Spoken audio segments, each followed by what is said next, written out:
Good evening, everyone. This is the February 3, 2015 version of the Board of Selectmen meeting for the town of Medfield.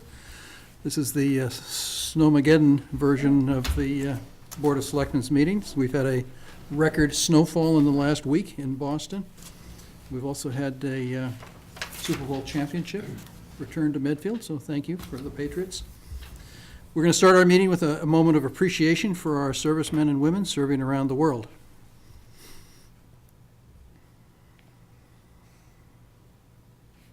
Thank you. We always start with a reminder, well, we're required apparently to start with a reminder that the meeting is being recorded. It's always being recorded, but we apparently have to required to tell you that. And we're starting with the 7 o'clock appointment, who's not here, so we'll do some little fill-in. We've got a vote to authorize me to sign a reimbursement rate certification pertaining to Wheelock School boiler replacement. Anybody have an explanation of this? I think Christine does. They're setting the rate for the reimbursement. It needs to be signed by the Board of Selectmen this evening. It needs to be signed by the school committee. So as soon as you sign it, I'm actually leaving to take it to the school committee for their signature. Excellent, okay, good. Is that this document that says like $31 on it or something, or is that a different? It's in the action folder, the green one, the second green one. It just says, oh, base points, 31. Mm-hmm. I thought it was dollars. Mr. Chairman, I move that we so designate you to sign the reimbursement rate certificate pertaining to the Wheelock School boiler replacement. I'll second that. Any further discussion? All in favor? Aye. Yep. And then we need to vote to call a special town meeting on March 23, 2015. This is a special town meeting to address the issue of the public safety building, which is coming in around 19 million apparently, more or less. And I guess the other thing on that special town meeting will be a request. The second warrant article will be for the solar photovoltaic at the wastewater treatment plant. Mr. Chairman, I move that we so call a special town meeting for March the 23rd, 2015. I'll second that. Any further discussion? All those in favor? Aye. Yep. Then we're going to vote to open the special town meeting warrant. Mr. Chairman, I move that we vote to open the special town meeting warrant and have the warrant close at the end of the selectmen's business on February 17, 2015. I'll second that. Any further discussion? All those in favor? Aye. Yep. Aye. We've received a letter of resignation from Willis Peligian, who is an associate, longtime board member and most recently an associate board member of the Water and Sewage Association, well, the Water and Sewer Board. I think this is tragic. I think it's really unfortunate. Is there something we can do to turn that around, or is that a definite? Did you guys get the email from Jeremy? Well, I believe they were gonna have a Set. meeting and then it was snowed out. I don't believe they rescheduled. I don't think they've been able to have that meeting yet. Jeremy Marcette sent me an email where he complained about the information that he was getting or not getting from people and said that the Water and Sewer Board couldn't do their job based on the information. Did you guys get that email? I did, and I believe they were gonna have a meeting to meet on that, and then it was snowed out. Do you know if that was rescheduled? This is the Water and Sewer Board. They called off their meeting last Friday. They called it off as wrong, I know they haven't rescheduled it, so. Okay. Well, I guess we'll have to wait to see, maybe with a little bit of, the next meeting, we can kind of Can talk we, about those matters and can issues we there. politely not accept that letter of resignation until that meeting takes place? You can just table it. I don't think, we don't vote to accept it one way or the other in any No, but event, I think this is real tragic, because he has done so much, and he's a key factor, I think, in the Water and Sewer Board. I would hate, I think it would be a tremendous loss for the town. If there's some way we can, I don't know, see if he can reconsider, or see what the issues are, or something, that would be a tragic loss to lose him. I've reached out to, I haven't reached out to Willis, but I did reach out to Jeremy to ask him as to what was going on. I asked Joy Rashuto what was going on from her standpoint, but I have not gotten good answers as to what's going on. I know that at that last meeting that the selectmen were asked to come to the Water and Sewer Board, we actually had to tell the superintendent to give information to the Water and Sewer Board, which didn't seem like a very good situation, so I don't know what's going on, but it's not good. So Well, sure, let's just, Can we wait, and when that meeting is, can we be notified so we can maybe attend that? Sure. sure. We've received an invitation for the annual Cub Scout Pack 113 Annual Blue and Gold Banquet to be held on Sunday, March 15 at the American Legion Hall. That's 4 to 7. Excellent. Let's see, we're going to vote to close the annual town meeting warrant at the close of business, so we don't do that now, then, do we? No, at the end of their At the meeting. end of the meeting. Just have to remind us to not adjourn without doing that. So we have a request from Winter Carnival Committee to post signs February 14 to March 14 promoting the Memorial and Wheelock School Annual Winter Carnival. It will be held on Saturday, March 14. I so move that we grant the Winter Carnival Committee of the Memorial and Wheelock Schools as a permit. And I will second that. All those in favor? Aye. And then we're asked by the Medfield High School Alumni Association to give them permission to place signs February 18 through February 28 advertising their trivia night, Saturday, February 28 at the American Legion, so that Mark can walk away with it again. That's right. The clause was that Mark can't win again. So moved. I'll obviously wholeheartedly second that. All those in favor? Yep. I think we're gonna have 2 tables this year. We're really gonna go after the Thompson family and Take the top 2 By spots. the way, won it the first 2 years. I know they did. So we gotta, Mr. Chairman, I'm not sure, I think Gus is he meeting downstairs, or the warrant committee downstairs? No, now? he was, They Here. are downstairs, that's where I just came from. So, Oh, is Gus? Yeah. is coming? Gus there? He's I supposed to be didn't know, on I didn't See see Gus. him, they're meeting with the library trustees, we're waiting to meet with okay, them, so. so no Gus, all right. He agreed to 7 PM. Under informational, Representative Garlick is holding an annual report to the community this Thursday here in this room, beginning at 7 o'clock.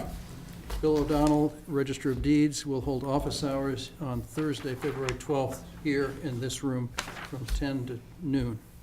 He also sent us a very interesting letter. I don't know if you guys got it. With I did. The annual CPA funds that Medfield had paid in, something like $45,000 into the CPA, and that's money that, of course, then goes to the other towns that participate in the CPA.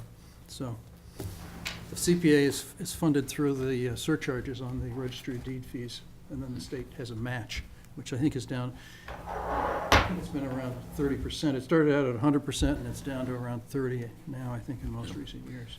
And that was only because the legislature, I think, the Has last put 2 in years, money. put in money. Last year or two, yeah. Oh, is that right, to supplemental Yep. with that? Yeah. It's supposed to be from the registry receipts now, and then Yeah. the sales fell off so much Oh. that the receipts There were was way some sort of down. trigger in the, maybe it's in the budget this year, as to, the receipts have to equal a certain amount before the state puts in the money for the CPA, and I don't know whether, Yeah, I maybe think I that do was last remember year. something like that, I yeah. know that it was set up in a way that you had to meet a certain threshold before the state money went in. Of course, with the new administration coming in there now, you never know what's gonna happen either, so. No. So we've got appointments coming at 7, 7:10, 7:20, 7:30, and no one's here, so why don't we just adjourn? Yeah. So we got Jean. We got Jean's Jean's ready. She's ready to go. She's got a big board up there. What, Jeannie, can we just go forward with you then? Sure. Thank you very much. Jean Minio from the Cultural Council discussed the warrant article for the Straw Hat Pocket Park. So thank you for rescheduling us and fitting us in. I know it's tight today. And unfortunately, Monique Allen, our designer from Garden Continuum, could not be present because of the reschedule, but I'll do my best to represent her in talking about the design. And I just wanted to introduce Minta Hissong, our community representative on the committee, and Keith Mayer from Starbucks representing the businesses Yep. who replaced Tim Larkin, who departed after our first year. Now we're in our second year here. So I know we're short on time actually today too. I thought I would just spend a few minutes talking about the design and then a few minutes about the budget and open it Sure. up for questions. We're talking about the Pocket Park, which is the space between, right behind us actually, between Zebras, which is the top of the drawing, and Starbucks, which is at the lower level of the drawing. And for orientation, this is the sidewalk. We're proposing to leave it where it is, although replacing it so that we can deal with the drainage issues, the tree root issues, the lack of handicap accessibility, and we're proposing to actually widen it by about a foot. And then some of the new features that we're putting in, there is this big berm here in the back. The dashed lines are the existing topography, and this is the new proposed topography. So we're pushing and pulling it a little bit to enhance the design of the park. And wanted to remind you that we did the Visions and Voices public art project that got 150 participants to talk to us about their interests and desires for the park. And this is a representation with the bigger words being the things that were repeated most often. So seating, relaxation, play, a fountain, gardens. We've accommodated a lot of the public requests within this design. And another reason for enhancing this and pulling out some of the higher elevations here is we're looking for some visibility from the cars that are in the Starbucks parking lot, as well as the back town hall parking lot, which is this area here. We are proposing to leave the current trees. There's 3 trees now next to zebras, and we would like to move the 2 pear trees that were planted too deeply and too close together. They could get quite large, so by pulling them apart, that actually have a better shot at reaching their potential. We're going to install some large boulders up here. We're a little concerned about the potential for cars to enter the park, so that gives us, in addition to the visuals, some barrier protection, and also, as you could see now, the snow gets dumped here and back here, so we can still accommodate that. The plantings are designed to give us visual interest for 4 seasons, including a lot of grasses that would be drought tolerant. Ultimately, we're looking for very low or minimal maintenance on the park. The perennials and ground cover will spread, so the mulch will become less and less. In 2 to 3 years, there won't be a need to do all of this mulching. The MBTA did give us approval, thanks to Pete's efforts, to reuse about 24 granite blocks that exist on their property in Medfield. So we're incorporating those into the design. Some of them would be turned this way, some of them would be flat. It provides an option for seating or for play. We'd like to install a couple of other larger granite blocks in the back. Again, could be seating, could be used for play. We're proposing 2 benches, 6-foot benches here, and new tables and chairs on a new patio here in the center. Probably be 7 chairs, so that the 1 table would be wheelchair accessible. And the opportunity to add a fountain, which we'd like to do if we're able to raise the money for it at the time that we do the construction for the park. That's the basics on the design. Oh, the other 2 new elements would be the potential for signage. So one could be a community information board like exists at the 2 playgrounds already. The other one could be more of a historic sign or something about the downtown or the activities that used to happen in this area. So more of an attractions sign, if you will. And there's a sample of some of the seating that we're looking at for the park. It's got some character to it. We're not doing the basic, just a bench without a back, but we're certainly not looking at the Cadillac of benches. We do have an opportunity to do plaques if that's a possibility. I don't know what the permission process would be for that. And then we can talk about the budget, unless you have questions. Plaques for donors? Yes. Excellent. Will your plantings at the back of zebras sufficiently screen the dumpster? Yeah, we're actually proposing to even expand their fence a little bit with their permission. Okay. Yeah, this can be a noisy area, so we were looking to screen some of that noise as well. We also have the addition of bike racks that wouldn't be this big, but probably for maybe 5 bikes. This is actually, I think it's asphalt right now. There's an odd kind of triangle shape. We propose to keep it again for snow load, but be able to accommodate bikes back there as well. And there's really no public seating in this part of town other than across the street from here at the library. So it would be enhancing the downtown with the addition of seating and some tables. We try to consider the opportunity to potentially do some programming within the space, so it's a flexible space. There's passive areas that could be more recreation. We've reduced, obviously, the lawn area. That's in response to a concern expressed by Park and Rec about being able to maintain the space.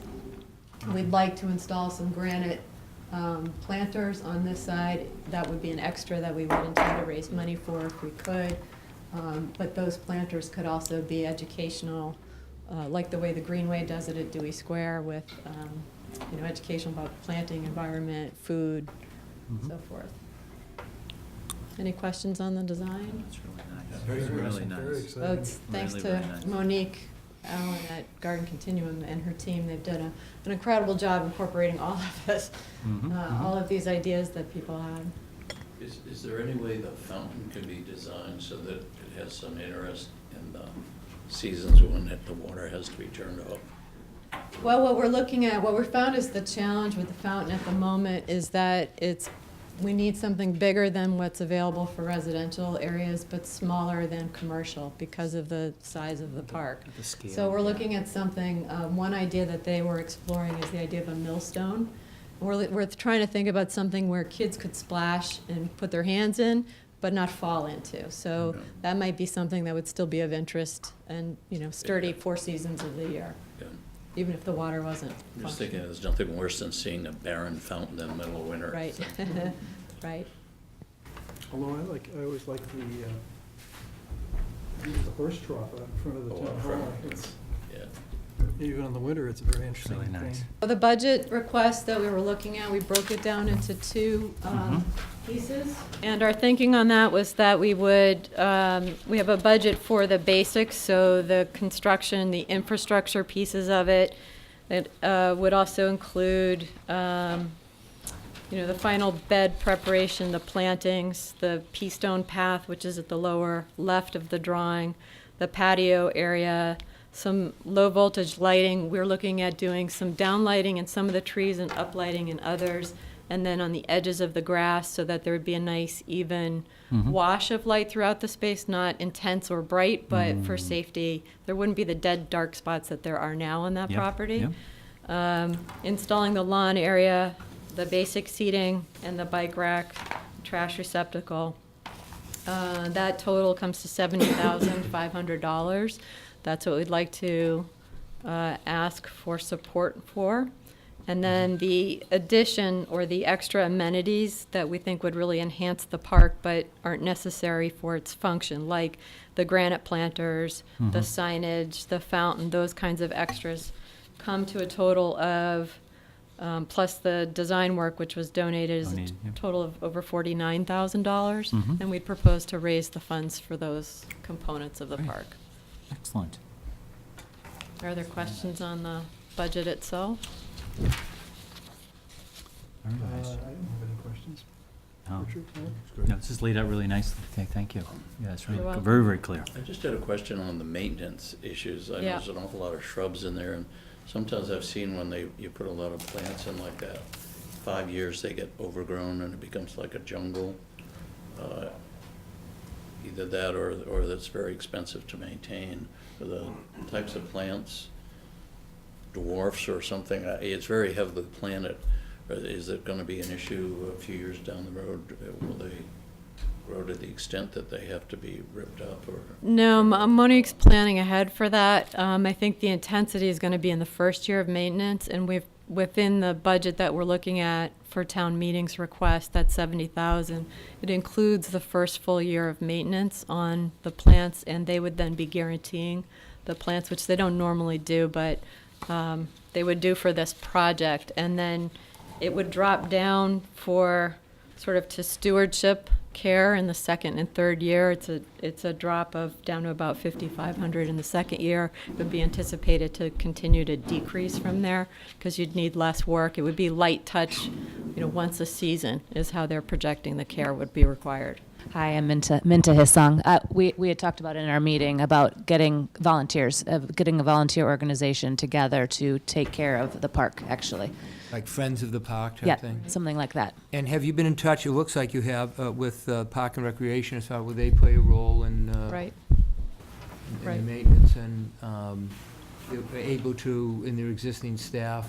They can handle the grass Yeah. cutting. That's no issue with them? Right. I Right, think that's since they're an excellent mowing idea the if you town come up with hall. Friends of the Park, because then people have ownership to that. you know, it's like our garden club. They do such a tremendous job, and each one has a, you know, traffic island or something they deal with, and they have a lot of pride in that. And I think a Friends would go over very well, and of course, that would help the town financially. Last year, when we started talking about this and we didn't have the design finalized or the budget quite as detailed as we do now, there was a conversation around the potential that if the meals tax passed, that potentially could be used for a project like this. Well, we know it passed, and so I want to revisit that question, whether or not that might be an option, or what would the other options be? I spoke in the floor of town meeting on the idea of the meal tax, and I know there was a couple warrant committee members that said, if we're gonna do that and we're gonna tax the restaurant owners, you're really taxing the people that eat at the restaurant, but there has to be some kind of give back, and we thought if some of that revenue could go back to beautifying the downtown area, it's gonna make it more inviting, more people are going to come to their restaurant. Right. And I think there was some justification,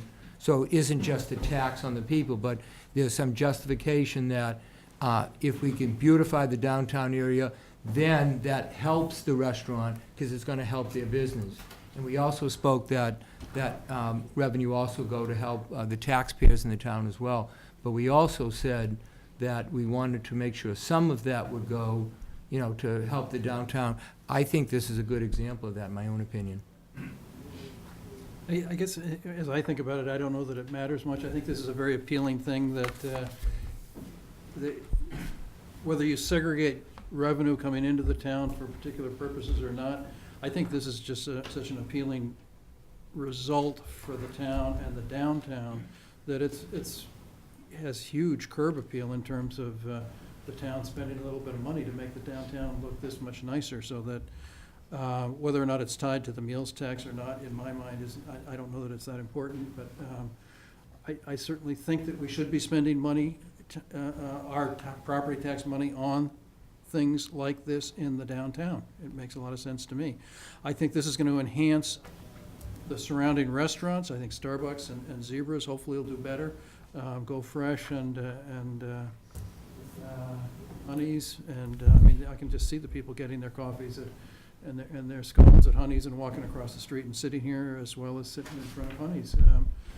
I think that there are opportunities for those surrounding restaurants as well. I mean, as you're making your presentation, I'm thinking to myself, gee, it'd be really wonderful for Starbucks to put in a couple nice benches up at the top there next to their parking lot, where people could come out of Starbucks and sit there and really enjoy the park as well.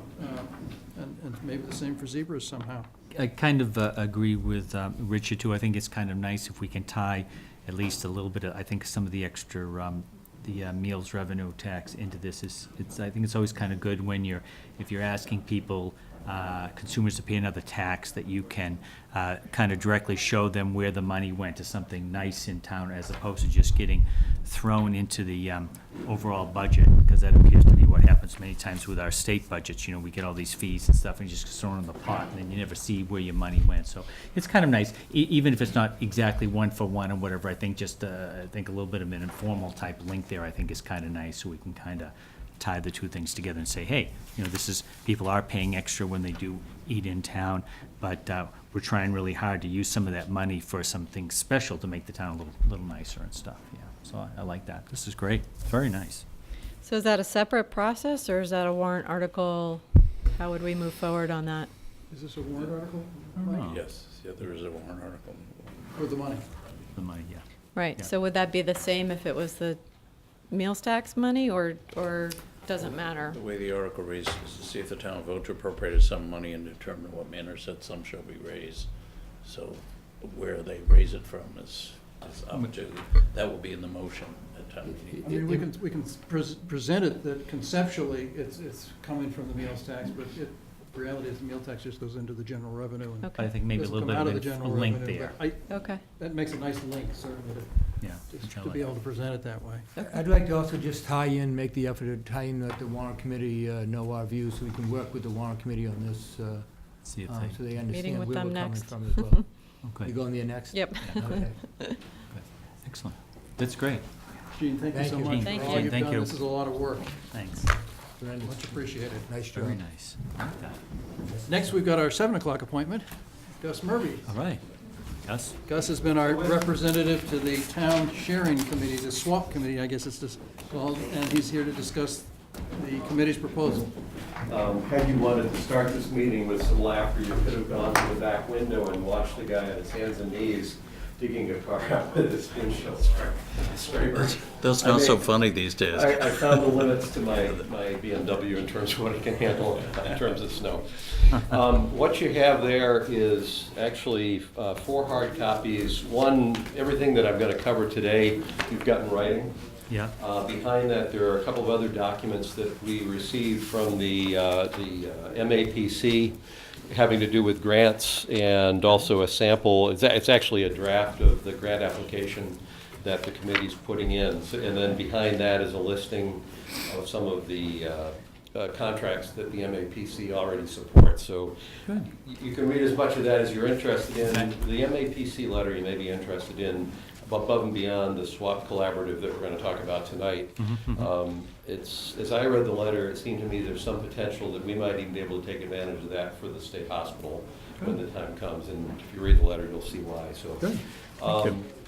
so I'll go through this quickly, and I won't read it, but there's more depth in all of this thing. So first off, the SWAP Collaborative is a committee that's formed of a number of representatives from different towns in the area. The committee was actually formed at the initiative of Richard DeSorder, who got in touch with several other towns and said, would it make sense for us to come together and look for ways to collaborate with the goal of trying to save money, use what we have more efficiently, and if to the extent that we have taxpayers who would like more services, we find a way to do that without actually having to just load up the tax rate in order to pay for them. So this is kind of a synergy committee. It was originally commissioned as the Information Systems and Equipment Sharing, it's Information Services and Equipment Sharing Committee. By the second meeting that we had, it was renamed or officially designated the SWAP Collaborative, which was pretty straightforward. The committee has actually met 3 times, once in September, once in October, once in December, and we actually had a 4th meeting scheduled for January, but because of this grant application, they've been holding off this meeting to get the go-ahead from those towns that want to participate in this grant. So one of the reasons I'm here today, I hope, is either to get your endorsement or at least get your feedback that you want to think about it some more, so that I can feed that back to the committee. Gus, can you just say, is that a misprint? Should that be Norfolk, not Norwood, on the? Absolutely. Did I say Norwood? Yes, Norfolk. Thank you. That was me this afternoon. Yes, it is Norfolk. Thanks. Maybe Jack had moved. The original invitees were Medfield, Medway, Millis, Sherborne, and Walpole and Westwood. Of those original invitees, Medway indicated they were interested. They haven't shown up yet, so I don't know. And then Norfolk, yes, you're correct, not Norwood. They actually showed up in the second meeting, and they've actually had both the town administrator and the member of the Board of Selectmen show up so far for every meeting. So they weren't invited to start with, but they seem to be enthused about it. Most of the members are selectmen. I'm a warrant committee member. Sherborne has a member of their advisory committee, which is their equivalent of a warrant committee. And as I said, Norfolk actually sent their town administrator as well. So it's been, basically it's been a pretty well-supported committee, except that Medway's chosen not to get involved yet. The mission that we settled on was, the mission of the SWAP Collaborative is to help participating towns save money and time or improve the quality of town services and programs through the collaborative sharing of knowledge, practices, ideas, and assets. So that's kind of wide open. In the first meetings that we've had, I think the intention of the group, it's kind of interesting to see people come together and not exactly know who everybody else is and exactly how they're going to operate. So there was I won't say cautious in a defensive way, but there was a measured degree of coming together. The group as a whole felt that in the first year it probably made sense to be relatively modest in the goals, to look for 1 to 3 goals that would be meaningful goals, a good chance to kind of exercise the system, pick goals that would be likely to be achievable, so not be overly aggressive, and that's kind of what the informal goal turned out to be. The way we operate is the intention was to meet once a month. As I said, we met in September, October. Because of Thanksgiving, things got pushed to December, and then the January meeting has now been pushed out till sometime soon, probably in February, but once the feedback from all the towns has come back in. The locations rotate. Whichever town is hosting it kind of is the one who chairs the meeting and is responsible for actually providing the note-taking. So when it rotates back around to Medfield, Evelyn, you're probably the first person I'll ask for at least advice on who might help out with the minutes. Or you could just tell me I'm on my own. That's what it's. There's a whole bunch of different areas, and I actually did list them from my notes, so you can, this is kind of the kitchen sink list of all the different things, but in a broad sense, the biggest opportunities that people felt there were for getting some sort of a gain was either around equipment or supplies procurement. Contracted services, the idea that if you can pool the contracting requirements for several towns, you should have greater pricing power to be able to drive the rates for contracting down. There were some opportunities to share knowledge and information. I think so far that's not, I pushed a little bit for that because of the water and sewer rate setting tool that we had. And there are some other things there, but I think right now the idea of sharing information is back burner in most people's minds.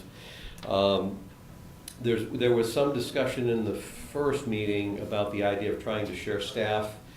Here in town already, I know when we have on-call animal control officers, there's I think 3 towns at least that take turns in getting that kind of coverage. But this was actually going beyond that, more in the lines of like sharing a veterans agent or things like that. And the only reservation that came up in that was that either you share people where they're a town employee in one town, but they get leased by another town, and there's issues around how you manage that, and cover it, liability and all that stuff. Or you create positions that combine similar roles in 2 different towns, but then we have to be careful about any kind of organized, collective bargaining units and how they might react to some of that. So again, that's probably been pushed off to the back burner as well, just because there's more complications that might go with that. There's been some discussion around opportunities to share programs, and by sharing, that might mean, take Park and Rec. Perhaps our Park and Rec program would be able to offer certain things, and a neighboring town's Park and Rec program would put their time and effort into offering something else, with the idea that people in both towns could sign up for those programs, and the net impact would be there's a much broader set of options that are available. I know already our Council on Aging is subscribed, some of the programs are subscribed by people outside the town, which is great, but if you thought about how a more regionalized approach to offering things to seniors in all those towns. So that's where that'll go. Again, that was not on the front burner for this year, but I think there's real opportunities there. And then the idea of improving resource utilization. The other towns all keep going to street sweepers. The feedback I've gotten from this town is that everybody uses the street sweepers at the same time, and we use our street sweeper to clear up on car accidents and things like that. So I don't think internally there's quite as much optimism about the potential to be able to kind of consolidate street sweepers and have that all work great. So that could be explored a little bit later on, but that right now doesn't seem to be coming out of the gate quickly. There's another section in here on the Metropolitan Area Planning Council. The state has an organization whose job is to help promote various key strategic objectives of the state by helping, in this particular case, this is in the metropolitan area. So in essence, it's an advisory council that can help. It's not a council. It's a group that can help towns get things done, in particular on behalf of the state, pulling consolidated contracts together, helping advise, and in fact even to manage those contracts. They've actually attended they weren't at the first meeting, but they've attended both other meetings to help us think things through, and basically are very interested in helping us, especially for doing things like pulling consolidated contracts together, and they're already moving ahead on that. So a bunch of young enthusiastic consultants whose job it is to find good things to do for different towns. There are two main, this is why I put the letter from the MAPC in. There's two main strategic focus areas that they emphasize.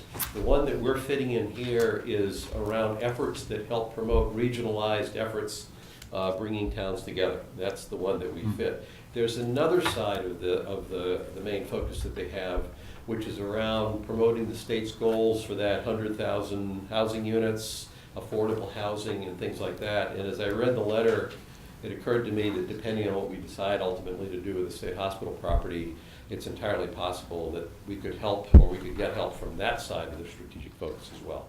So I included the letter just so you had more of a sense of what they are capable of doing.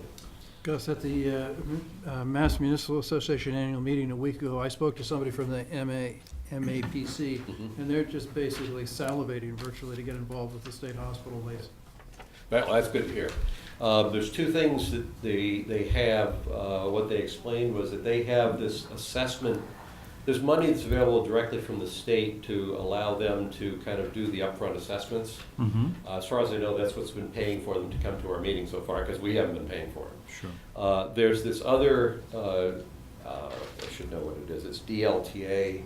It's a Green technical template. assistance program that the state has, that the grant application that you'll see the draft letter of is asking for $20,000 to get MAPC's help to put together actually 2 solicitations for 2 contracts. And actually the third thing that they built in there was to put together a equipment list, public works equipment list for the various towns, with the idea that we get a consolidated list. It could look for opportunities to rationalize that list or share or do things like that. That to me doesn't sound like something that's going to cost a lot of money to do. It's just a matter of getting the list. But the 2 contracts they're talking about, one for facilities management and one for GIS support services. Not facilities management, it's facilities management services. So what I would see that being is a contract that might help our facilities manager do the sorts of things that the town needs.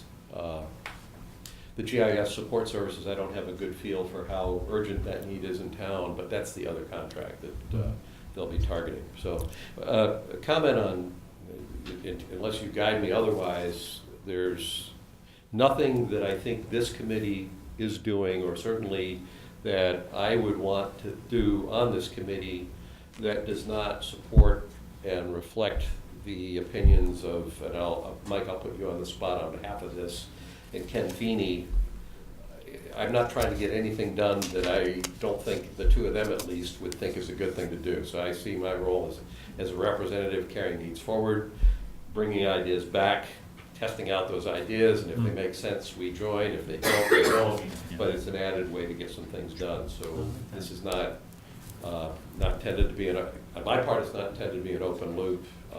And I can't tell for sure how their other members are working their internal issues, but I think that's the right way for us to deal with this. Okay. And I also hope they'll give you all the support you need as far as getting lists and things like that. You can read all the details if you want more on that, but that's MAPC, good organization. It should be able to help us. The grant application is for $20,000 to pay for them to do that, to put those 2 contracts in place. If you have any reactions one way or the other to the scope of those contracts, any guidance for me, it's not an all or nothing deal. It's a question, the MAPC would prefer the more towns that say they're joining into this effort, that makes it better. Sure. But there's not an automatic obligation that there's 100% of the towns participate. There's not a requirement that if you're going to participate, you participate in all. We kind of pick and choose what we want to do. Okay. On the surface, it sounds like it's probably reasonable stuff to do. But, and even when you say you're going to do it, there's no obligation. You know, you're just saying, yeah, we want access to that contract. Right. You're not guaranteeing That you have to minimums or anything participate, like yeah. that. So, I talked to Ken Feeney back in December, and so I have some more legwork to do. I haven't done as much homework internally as I need to. What I learned, though, is that this is a state-level collaborative platform, if you will. Norfolk County has their own collaborative platform, so we already participate in certain consolidated contracts at the county level for things like fuel that are already in place. Medfield has worked out some collaborative agreements just on its own between one or two or more towns in the past. The one that I think is I forget whether it's the stump grinder or the. Rock sifter is. Yeah, well, and I think we did a joint purchase with Westwood for a piece of equipment that Westwood doesn't have any place to store, so in essence, we have 90% of the use of it. When they want it, they can have it, but it's kind of our thing, even though we only paid 50% of it, so. There's a lot of things like that that already go on. This is just one more option to do that. MAPC has a number of contracts already in place that you'll see on the list on the back there. When those contracts come up for renewal, it's very easy to join the club. So with all these options, it seems to me at some point when we get really good at this, we need kind of a coherent strategy that says we are deliberately going one place for participation in this kind of contract, and we're going over here for another, and it all makes sense as we go along. The early stage actions that the committee has adopted, the first one is to get a sense of the equipment. Initially, the request was, well, let's pull all the equipment list together, and that's now actually been built into this draft grant application. But what the MAPC suggested is maybe for starters, we target like the 5 most important equipment needs that we would like to figure out a better way to address. So they gave us also some idea. You'll see there's some asterisk items here. Based on the MAPC's experience, those are the items that seem to offer the greatest cost or utilization improvement opportunities based on what MAPC has done. The second thing is to identify any services that are currently being outsourced. Like when you look at the list for around services, you'll see a big long list. That's just a list of things that, I'm thinking of like grounds maintenance. That was deliberately pulled in by Park and Rec a few years ago, so we've made some decisions to deliberately not contract for some of these things. These are kitchen sink lists that have everything that anybody even was thinking about. So, okay. The third thing is, there was kind of a request that came in from Walpole in particular to find out whether other towns have a drug and alcohol abuse program. They were kind of extending an invitation to have other towns join in with them in doing that. Something that's related to that came up that was just something that I've never heard about in this town. Towns, when they talked about information sharing, they talked about even things like sharing what websites towns are using, and one of the ones I don't know anything about, maybe you do over there. You know anything about Yik Yak?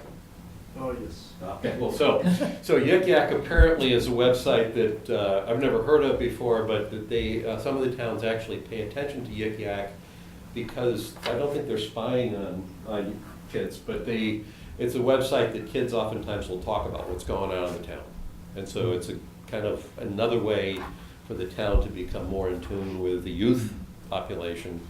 So it's information like that might help all the towns try to connect a little more closely, and in particular to connect more closely to people who need some help that would benefit from that. And then the fourth item here, which is to submit the DLTA grant. So 2 things for you. One is to get your feedback or endorsement or approval for us to, as a town, to join into the group that is planning to put in this grant application to pursue the 2 contracts, one for financial management services, the other one for GIS support services, and also just to make sure that you don't have any objections to us pulling an equipment list together of the public works equipment and providing it to this group. And then beyond that, it's, we haven't met that many times. If you have any other guidance or advice or areas that you'd like me to focus on the group, to feed that back to me now or as the spirit moves you going forward. Excellent. This is a wonderful presentation. Good, Thank thank you you. so much for doing it, and thanks for taking the time to go to this group. Okay, thanks.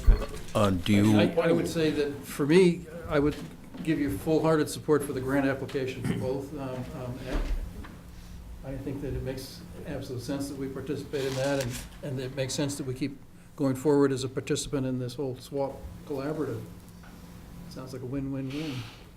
I think this has gone better than I envisioned, and I think part of that is because of your leadership and the abilities you have, so I appreciate that. Just one question, number 3, would that tie into like our outreach work, or is that think something that's- maybe we could discuss? That might be the first place, at least to get inputs from the outreach worker on what, yeah, I don't think they weren't specifically talking about a consortium of outreach workers. They were, almost sounded like it would have been what they've gone to since DARE kind of went away. That Is number 3 the drug and alcohol Yeah. question from Walpole? The Medfield Cares About Prevention Committee is meeting on Thursday morning. I'm going to that. I've made a note here that I'll tell Dawn Alcott about this Great. outreach from Walpole and ask her to get in touch with Walpole. Okay. The other thing, can I ask, is I see Dave Stevenson here. He had raised the issue of just communicating and stuff. Not to put you on a spot, Dave, but I wonder if you get the mic and maybe you can add a little bit, because I thought that was a very creative idea you had. Now, this was actually my baby. I proposed this in a Globe op-ed in 1990 and did a workshop for the MAPC in 1990 about it. And the technology wasn't really there at that point. But one of the things I wanted to suggest that you keep in mind that was part of my original vision was that while the most obvious thing would be doing it with contiguous towns, that you reserve the option of also having other alliances with communities with similar challenges. Like when I originally proposed it, nobody had done anything with any of the state hospitals, and so I was suggesting Danvers and Right. Medfield and the others might form a regional, virtual regional group that would do that. So I hope that you'll be flexible about it, and you might have different configurations depending on what the issue is. Just to react to sizing up the group, at least where it is right now, going into its 4th meeting. I mean, that's an intriguing idea. My guess would be in the short run, something with a hospital like that. If the hospital were the unifying thing, you might set up a different group to do Yeah, that. exactly. Because there's 5 or 6 other towns that could carry Oh, right, it. no, that was it, just Yeah. the hospital. Yeah. Great job. Okay. Thank you. Do you want to vote for the selectmen to authorize me to send a letter in support of the As long as program? you aren't gonna yell at me, if I go tell them that we went on board, then I don't think it's a formal, there's no formal commitments in terms of an obligation to the town. The intention was just to make sure that the sentiment was Was in consistent. favor of it, so I don't think you need a vote unless you want to. That's fine. Good, thanks. Thank you Gus. very much. Thank you so much for doing this, Gus. Very successful. This program was made possible through the generous support of your Medfield friends and neighbors, folks just like you. And thanks for watching.